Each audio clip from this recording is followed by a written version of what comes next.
Praise the lord. అందరికీ good morning. ఈరోజు దేవుడు మనకిస్తున్న వాగ్దానం అండి. నిర్గమాకాండం 20వ అధ్యాయం 12వ వచనం. నీవు దీర్ఘాయుష్మంతుడవుటకు నీవు నీ తల్లిని తండ్రిని సన్మానించుము. నిజంగా అండి, ఈరోజు ఎంతమంది సన్మానిస్తున్నారండి మీ తల్లిదండ్రులని? నిన్న కాక మొన్న వచ్చిన లవర్స్ కోసం ఈరోజు తల్లిని కాదనుకుంటున్నారా?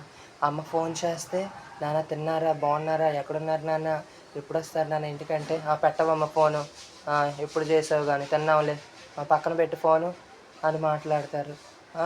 అమ్మ మన కోసం ఎంతో ప్రయాసంతో ఎంతో తన పని అంతా చేసుకొని మనతో మాట్లాడదాం అనుకునేసరికి మనమేమో ఈ ఫోన్లో పడి ఈ చాటింగ్లో పడి మనం బిజీగా ఉంటాం. ఎంతైనా మనం బిజీ కదా, మనకు బోల్డ్ పనులు ఉంటాయి, చాటింగ్లు పెట్టాలి, కొద్దిగా షెడ్యూల్స్ ఉంటాయి, చాలా బిజీగా ఉంటాం కదా. అందుకని మనతో తల్లితో మాట్లాడటానికి కుదరదు.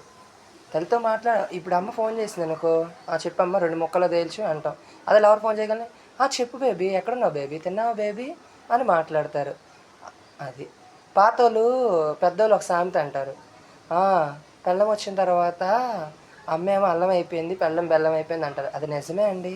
ఈరోజు అనేక మంది యూత్కి కూడా ఇంకా పెళ్ళిళ్ళు అవ్వలే ఏమవ్వాల, కానీ లవర్స్ కోసం వాళ్ళ తల్లిని కాదనుకుంటున్నారు. వాళ్ళ 9 మాసాలు మోసి కని పెంచి పెద్ద చేసిన తల్లిని కాళ్ళతో కొడతారా, చేతులతో కొడతారు మీ తల్లిదండ్రుల్ని? ఎవరు అలా చేయబాకండి. వాళ్ళు మహా అయితే ఎంతకాలం బతుకుతారో మనకు తెలియదండి. మహా అయితే వాళ్ళు ఒక 100 సంవత్సరాలు, లేదంటే ఒక 120 సంవత్సరాలు బతుకుతారు. ఉన్న కొన్ని రోజులైనా వాళ్ళు చాలా సంతోషంగా ఉంచండి, చాలా ప్రేమ చూసుకోండి. ఓకేనా? మీరు అనుకోవాలి, మీ తల్లిదండ్రులు మీ గురించి ప్రార్థన చేయాలి. అమ్మో, నా బిడ్డకు నేను లేకపోతే ఇంకో ఆధారం లేదు అని ప్రేమ చేయలే, కానీ దేవా నన్ను తీసుకెళ్ళిపోయా, నా బిడ్డకు నేను అక్కర్లేదంటయ్యా అని ఎప్పుడు మీ తల్లిదండ్రులు అనకూడదండి. ఓకేనా? వాళ్ళు ఇప్పుడు పని చేసి వస్తారండి. ఇప్పుడు వాళ్ళు చేసిన పని మనం ఏ పని చేయలేమండి, ఏ పని చేయలేము. వాళ్ళు ఎంతో పెయింట్ పనులని, సిమెంట్ పనులని, ఇలా రాళ్ళు కొడతారు. కొంతమంది తల్లిదండ్రులు ప్రెస్సుల్లోకి వెళ్ళి పని చేస్తారు. కొంతమంది తల్లిదండ్రులు సౌత్ ఇండియా షాపింగ్ మాల్లు కానీ ఆటలు కానీ ఇట్లు బట్టల షాపులకి వెళ్ళి పనులు చేస్తారు.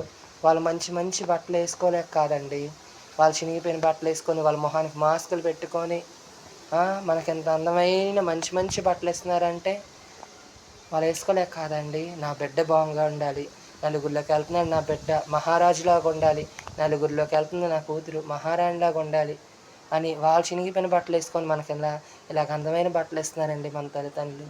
ఏ ఒక్క తల్లిదండ్రులు మీరు బాధ పెట్టబాకండి. ఓకే, నేనైతే అనుకుంటున్నాను అందరూ మీ తల్లిదండ్రులని ప్రేమగానే చూసుకుంటున్నారని. ఈ వీడియో మీకు నచ్చినట్లయితే లైక్ చేయండి, సబ్స్క్రైబ్ చేయండి. నా యూట్యూబ్ ఛానల్లో కూడా పాస్టర్ ఆకాష్ అన్న యూట్యూబ్ ఛానల్ సబ్స్క్రైబ్ చేయండి.